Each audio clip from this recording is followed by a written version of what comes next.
Welcome. My name is Magda Kay, and I'm a founder of Psychology for Marketers. And today, I want to share with you the best business advice I have ever got. In fact, this advice has made a huge difference not only in my career, but also in my personal life. This advice comes from Procter & Gamble. Now, I don't share that very often, but before I created this life for myself, having the business that allows me to work as much as I want and when I want and live in a tropical country, travel a lot and enjoy myself, well, I did work for a few corporations. And P&G was one of them. In fact, that was my first real job and I loved it. I definitely learned a lot. When it comes to marketing, it's considered to be the best company if you want to learn marketing. And I have to admit, I have really learned a lot when it comes to this. But funnily enough, the best thing I got from working there, it's not about marketing, but it's about how you approach your work or really anything in your life. This advice beats any productivity or management advice you have ever heard. And you'll be shocked by just how simple it is. Okay, so let's get to it. The concept is this: divide all your tasks into two groups, must-haves and nice-to-haves. Here's what I mean. You have something to do that is a part of a bigger project. Now ask yourself, is this something essential? Is it a complete must that this thing has to be done in order for the project to happen? Now, if this thing is not done, can the project still launch? If the answer is that no, you have to have it, then this is your must. Now, let's compare it to nice-to-haves. Now, these are all the things that will improve your project. They will make it better, but they're not essential. In other words, if you don't have time and you have to cut on the things you're doing, if you take these things away, the project can still happen. Okay, it's not going to be as great, but it will still happen. So all these things, they go into the category of nice to have. Simple, right? But I continuously see people dedicating their time to the things that are nice to have while forgetting about the must-haves. Here's the thing. Usually your must, it's something bigger. It requires more work. Maybe it's not as much fun because this is really the core of what you need.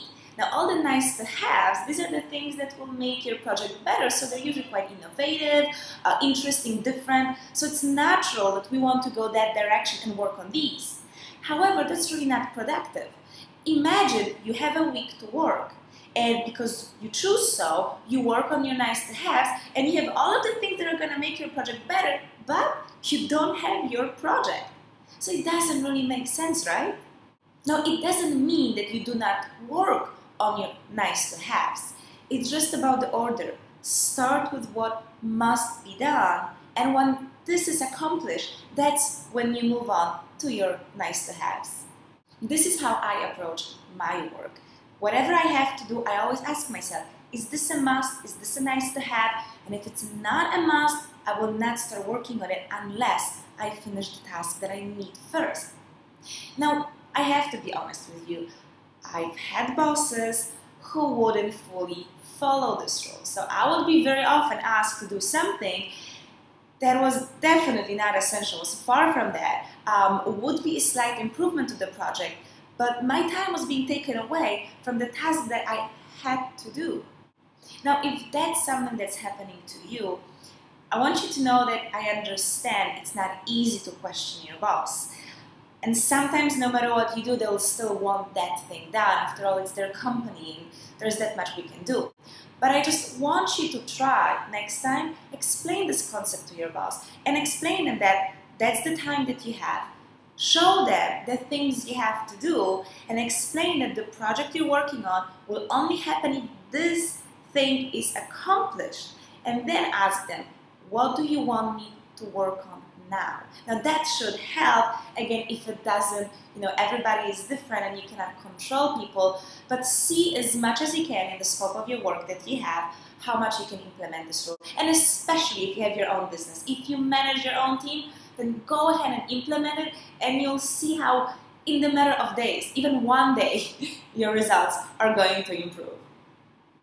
Okay, I hope you like this video. As I said, it's a very, very simple advice, but I found it to be extremely powerful in my day-to-day life. I hope you liked it, and if you did, please share it with your friends, like this video, send it to anybody who can benefit from it.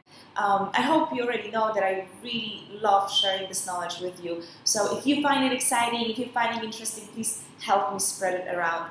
And if you're not yet part of our family in Psychology for Marketers, I would love for you to join us, because there's much more that I share only with our subscribers via email. So to join us, simply put the name and email on the side of this video, somewhere on this page.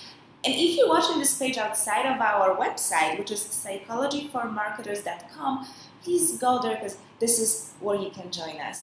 Thank you so much for watching. I cannot wait to hear all the comments from you and any questions that you might have. Just write them down under this video, and I'll see you soon with the next one.